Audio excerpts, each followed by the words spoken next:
Hello heater doctors, रीनीट 2025 पर जब MP court and supreme court का डिसीजन आया था कि रीनीट नहीं होगा, तो हमें लगा भाई नीट 2025 के अब सारे मामले निपट गए हैं और बच्चों की नीट 2025 की काउंसलिंग बिल्कुल स्मूथली चलेगी और टाइम पर मेडिकल कॉलेज में एडमिशन भी हो जाएगा। लेकिन अब फिर से नीट 2025 का मामला दिल्ली कोर्ट में चला गया है और दिल्ली हाई कोर्ट ने एनटीए को एक बच्चे को ग्रेस मार्क्स देने के लिए ऑर्डर भी दिया है। तो क्या है पूरा केस, वो हम डिटेल में डिस्कस करेंगे और साथ में दिल्ली कोर्ट ने एनटीए को एक पैनल बनाने की बात की है जिससे नीट 2026 नीट 2027 के बच्चों को भी काफी बेनिफिट होने वाला है। और इस केस की वजह से क्या अपनी जो नीट 2025 काउंसलिंग चल रही है इस पर कोई इंपैक्ट आएगा, क्या काउंसलिंग रुकेगी या नहीं, वो भी हम डिस्कस करेंगे। ये एक आर्टिकल आया है हिंदुस्तान टाइम्स में, NEET UG 2025 form panel to address issue of loss of time raised by candidate, Delhi High Court tells NTA. इसको डिटेल में देखते हैं कैसे ही आपको बेनिफिट करने वाला है। सबसे पहला आप पैराग्राफ देखें, High Court has directed NTA to constitute a standing grievance redressal committee to address the issue raised by candidate who suffer loss of time due to technical issues and are not at fault while appearing in the NET examination. इसका मतलब है कि जिन बच्चों का technical issues की वजह से time loss हो जाता है, जैसे आपने भी देखा होगा कभी इनका बायोमेट्रिक काम नहीं करता है, अभी एमपी में कुछ सेंटर पर लाइट नहीं थी जिसकी वजह से बच्चों को काफी प्रॉब्लम फेस करनी पड़ी, बहुत बार ये पेपर ही लेट डिस्ट्रीब्यूट कर देते हैं या रॉन्ग पेपर डिस्ट्रीब्यूट कर देते हैं, या जैसे अटेंडेंस जब वो लेने आता है वो आपका टाइम लॉस कर देता है। तो इस टाइप का अगर बच्चे का टाइम लॉस हो रहा है तो उसके लिए एनटीए कमेटी बनाए, एक पैनल बनाए जो इस टाइप की जो प्रॉब्लम है इनको रिजॉल्व करे। तो इसका बेनिफिट क्या होगा भाई, अगर ये पैनल बन जाता है तो पहला पॉइंट तो ये है कि हर बच्चे को हाई कोर्ट जाने की जरूरत नहीं होगी, पैनल से ही आपकी आधे से ज्यादा प्रॉब्लम रिजॉल्व हो सकती है। दूसरा, अब हाई कोर्ट क्या है कि भाई हर बच्चे को रास्ता भी नहीं पता है और जो वहां के लॉयर हैं उनकी फीस भी काफी हाई है, तो हो सकता है 2025 में भी थाउजेंड्स ऑफ स्टूडेंट्स का टाइम लॉस हुआ हो, बट ये एक ही बच्चा दिल्ली हाई कोर्ट में गया और इसी को ही ग्रेस मार्क्स मिलेंगे। अब किस किस बच्चे का टाइम लॉस हुआ था आप भी एक बार कमेंट करके बताएं कैसे क्या प्रॉब्लम आपको आई थी। तो अगर ऐसा हो जाता है तो आपकी जो हाई कोर्ट की फीस है वो आपको नहीं देनी होगी और बच्चा यहीं पर अपनी प्रॉब्लम रिपोर्ट कर देगा, एनटीए उसको रिजोल्व कर देगा। दूसरा क्या है, अब इस बच्चे ने ये जो केस है, 4th में कोई एग्जाम हुआ था, अब लगभग 4 अगस्त आने वाला है, 3 महीने हो गए, 3 महीने बाद इसे पता चला है कि भाई ग्रेस मार्क्स मिलेंगे या फिर नहीं। अगर ये पैनल बनेगा तो बच्चा आज शाम में जैसे पेपर हुआ, शाम में आके रिपोर्ट कर देगा मेरे सेंटर पे ये प्रॉब्लम थी, फिर एनटी की टीम देख लेगी, सीसीटीवी देख लेगी, जो भी उनका मीडियम होगा, क्या ये प्रॉब्लम जेन्युइन है या नहीं, और अगर है तो इसका क्या सॉल्यूशन देना है। तो हो सकता है 7 डेज में 14 डेज में आपको पता चल जाए। अब ऐसे 3 महीने वेट करना आपको नहीं पड़ेगा, ठीक है।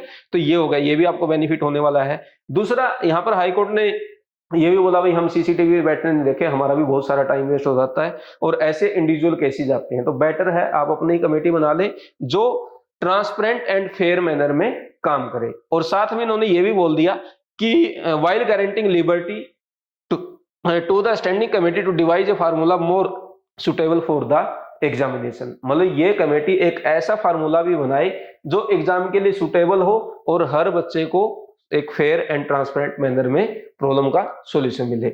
जैसे हो सकता है किसी सेंटर में 15 मिनट ही टाइम वेस्ट हुआ हो, किसी में 30 मिनट का, या कहीं पर 1 घंटा भी वेस्ट हो सकता है, तो इनको ग्रेस मार्क्स कैसे देना है या इनका री एग्जाम करवाना है, तो उसका एक फार्मूला आप पहले से बनाकर रखें। तो ये भी इन्होंने बोल दिया है, मतलब कमेटी भी बनेगी और साथ में एक फार्मूला भी बनेगा जिससे हर बच्चे को उसकी जो प्रॉब्लम आई थी या जो टाइम लॉस हुआ था उसके बेस पर उसको सॉल्यूशन मिलेगा। तो काफी अच्छा है भाई, एक तो कोर्ट नहीं जाना पड़ रहा, दूसरा बिल्कुल फेयर एंड ट्रांसपेरेंट मैनर में काम भी होगा। लेकिन यहाँ पर मेरा एक थोड़ा सा ये है कि भाई लॉस भी हो सकता है इसका, क्यों?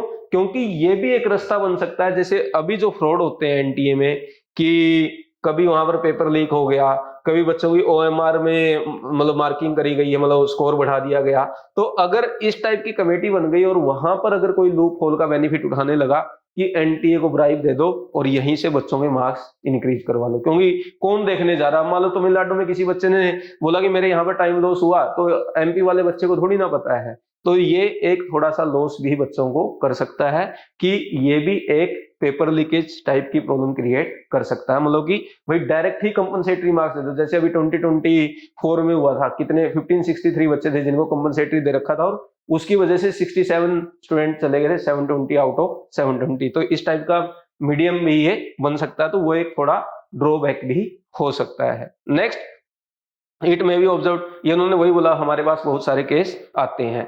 अब नेक्स्ट इन्होंने ये जो पैराग्राफ लिखा है इसमें उस बच्चे की स्टोरी है, भाई उसके साथ क्या हुआ था। जैसे 4 मई को त्रिशला देवी कन्हौर लाल बालिका इंटर कॉलेज मेरठ में ये बच्चा अपीयर हुआ और वहां पर इसका जो बायोमेट्रिक था वो काम नहीं किया। इसने 3 बार ट्राई किया लेकिन वो बार बार फेल हो गया। तो इस बच्चे को जो एग्जामिनेशन जहां पर टेस्ट चल रहा था वहां पर 5 मिनट पहले ही एंटर दिया गया। अब जैसे आप लोग गए होंगे, आप आधा घंटा जाके पहले बैठ गए होंगे, आपने OMR भी फिलअप किया होगा, पेपर भी आपको मिल गया होगा। अब अगर ये बच्चा 5 मिनट पहले गया होगा तो कितनी हड़बड़ी हुई इसके साथ हुआ होगा। और साथ में चलते पेपर के बीच में इसको बुलाया गया और इससे एप्लीकेशन लिखवाई गई इंग्लिश एंड हिंदी में, तो जिसकी वजह से इसका टाइम लॉस हुआ। तो अब दिल्ली हाई कोर्ट ने बोला है कि इसका जो टाइम था वो 3 मिनट 32 सेकंड लॉस हुआ। तो अब NTA इस बच्चे को ग्रेस मार्क्स थे और ग्रेस मार्क्स के लिए while applying the normalisation formula laid down by Supreme Court in a case, मतलब सुप्रीम कोर्ट ने एक केस होगा पहले का कोई, उसमें कोई फार्मूला दिया था नॉर्मलाइजेशन का, उसके बेस पर इस बच्चे को ग्रेस मार्क्स मिलने चाहिए। तो अब डेफिनेटली ये है भाई, अगर इस बच्चे को ग्रेस मार्क्स मिले, मतलब NTA यहीं से ऑर्डर फॉलो करती है, सुप्रीम कोर्ट नहीं जाती है, तो आप सबकी रैंक तो चेंज होने वाली है, क्योंकि एक बच्चे का मार्क्स बढ़ेगा तो जितने भी बच्चे इसके पीछे थे उनकी तो डेफिनेटली होगी, और हो सकता है अगर इसको 20 ग्रेस मार्क्स मिल गए तो इसके आगे वाले बच्चों की भी चेंज होगी। तो डेफिनेटली एक रिवाइज रैंक आपकी आने वाली है अगर ये केस ऐसे का ऐसे चला।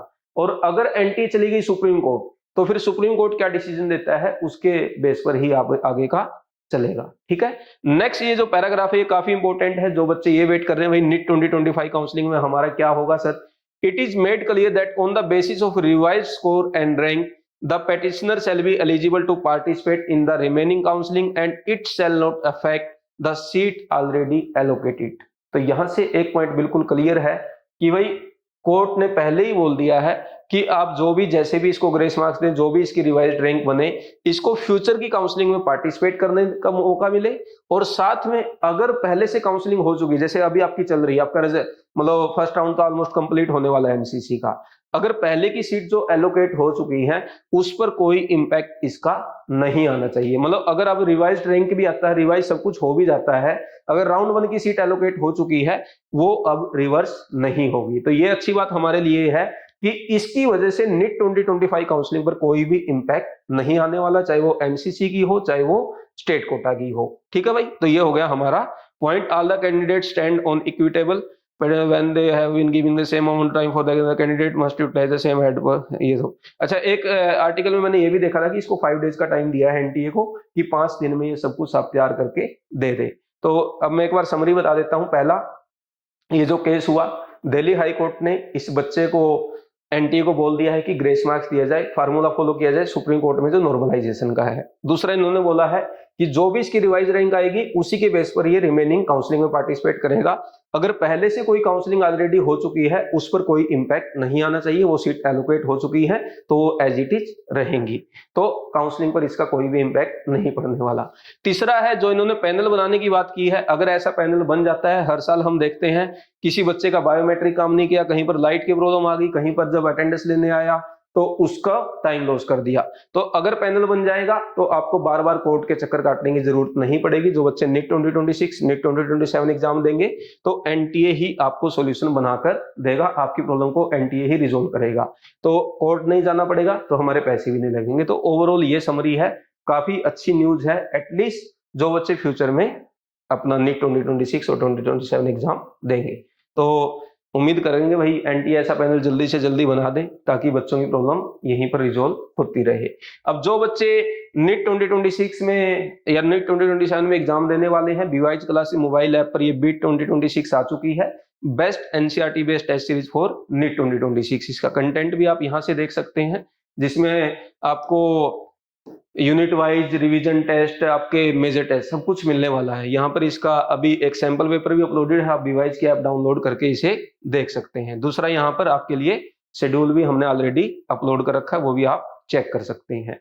यहाँ पर ये पूरा शेड्यूल है, देखो 12 यूनिट टेस्ट होंगे, बीच बीच में आपके रिवीजन टेस्ट भी होंगे, जैसे यूनिट 1 यूनिट 2 के बाद आपका रिवीजन हो गया, फिर यूनिट 3 यूनिट 4, फिर आपका रिवीजन 2 हो गया, और ऐसे ही आपका चलेगा फिर ये क्लास वाइज टेस्ट और फिर आपके मेजर टेस्ट। तो बिल्कुल पूरा फुल सिलेबस पर होंगे, नीट पैटर्न पर होंगे। 30 अप्रैल आपका मेजर टेस्ट 10 होगा। तो ये कोर्स भी आप ज्वाइन कर सकते हैं अगर आपको नीट 2026 एग्जाम में अपीयर होना है। और अगर आपकी केमिस्ट्री में कहीं प्रॉब्लम है तो उसके लिए ड्रीम बैच और रैंकर बैच ऑलरेडी चल ही रहे हैं, ये भी आप ज्वाइन कर सकते हैं। कोई प्रॉब्लम है 9429693672 पर कॉल करके भी आप बात कर सकते हैं। और अगर ये वीडियो अच्छा लगा तो इसे शेयर करें, अपना कोई डाउट है कमेंट करें और चैनल को सब्सक्राइब करके जरूर रखें। Thank you very much.